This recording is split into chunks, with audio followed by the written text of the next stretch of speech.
Quote, "We have the final pieces of the server transfer system tested and ready to go, but we are making a difficult decision to hold it until next week.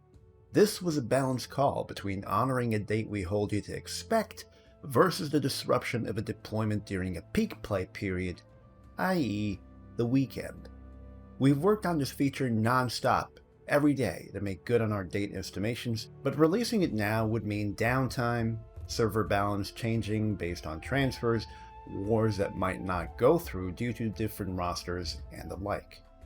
You can expect several communications coming from our team in the near future, including more specific details around how we are rolling out the transfer feature, and a deep dive into the lessons we learned these past couple of weeks.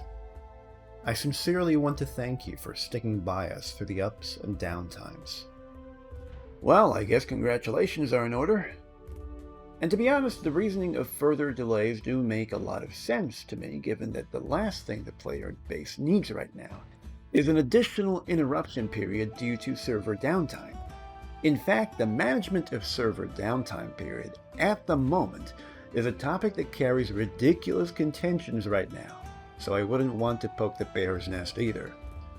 Plus, since we're talking about the game that doesn't ask for monthly subscriptions, I sincerely doubt sitting tight for another week in anticipation of a relief feature isn't going to make any difference. So strap in, boys and girls. Everybody. In fact, I would carry out a little research before I make my decision, because server hopping isn't something you're going to be able to do twice, at least for a while. The devs mentioned something about wanting to monitor the situation until they're convinced that players have had plenty of time to make the call.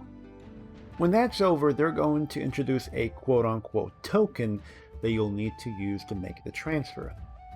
The most obvious assumption is that this token is something you pay for, though I wonder if it'll ever be something that people can flat out purchase from others through in-game money. This is just raw conjecture without any data to substantiate it, so take it with a grain of salt. That being said, knowing that you won't be able to repeat this for a while, I believe it is important for everybody to carry out their due diligence. Preferably you investigate the server through Discord channels, or just do it the old-fashioned way. Make an alt and ask around. Maybe you'll want to know the status of PvP. What's the power dynamics like between the three factions? Are there any particular communities you're interested in joining?